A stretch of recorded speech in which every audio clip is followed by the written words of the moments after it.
All right. Among the nebulous plots of history was the so-called German plot of 1918, under which the British government made a sudden roundup and arrested every Irish Republican leader they could lay hands on.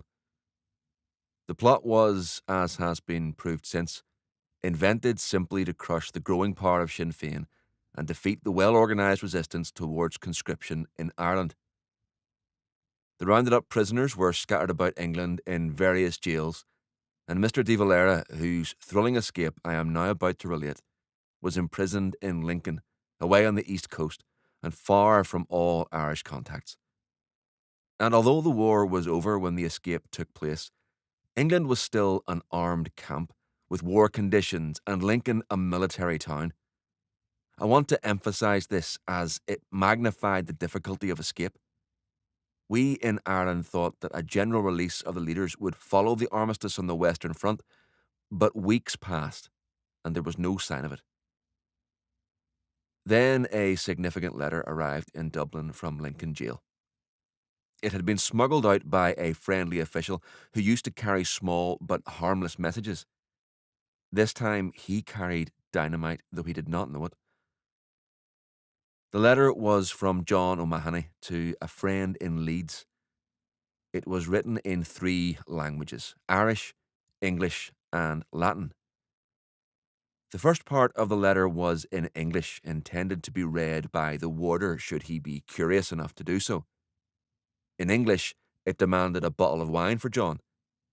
The kernel was in the Irish. It explained the postcard and asked for a key.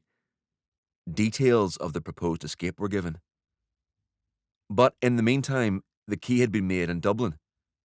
Mrs. McGarry had put it into a cake she had baked, and over to Lincoln travelled Fintan Murphy, an HQ staff man, with the key in the cake. The prisoners sent out another postcard. This time it contained an elaborate Celtic design, and among it was interwoven another drawing of a key. An inscription underneath in Irish stated, "This was the key to freedom." Again, a key was made, another cake was baked. I brought this to the jail gate and was thankfully spared Fintan Murphy's ordeal, for the gatekeeper took it from me at the door.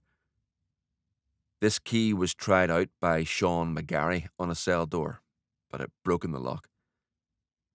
They dare not leave it there, so they prized it out hurriedly with wire before a warder came along. At this point, Boland and Collins arrived in Lincoln again. Another letter went in by the prison chaplain. It bore a code in Irish interspersed with English words. Back comes a letter from the prisoners asking for files and keys, blank keys this time. So a third cake was baked. It was Mrs. O'Sullivan who made it, and an Irish girl working in England who took it to the gate. And so, many anxious weeks after the dispatch of the postcards, a night was fixed for the escape. Now we were to be up against the worst of it. Lincoln was an armed camp. It was an RAF base.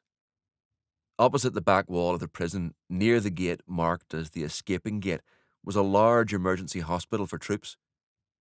Military traffic on it was unceasing. Every night, the wounded Tommies would drift back to hospital. They'd linger outside for hours with their girls before they went in.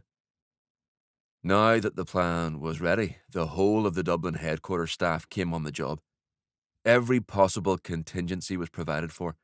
The whole lie of the land was mapped, roads drawn, distances and vital points marked.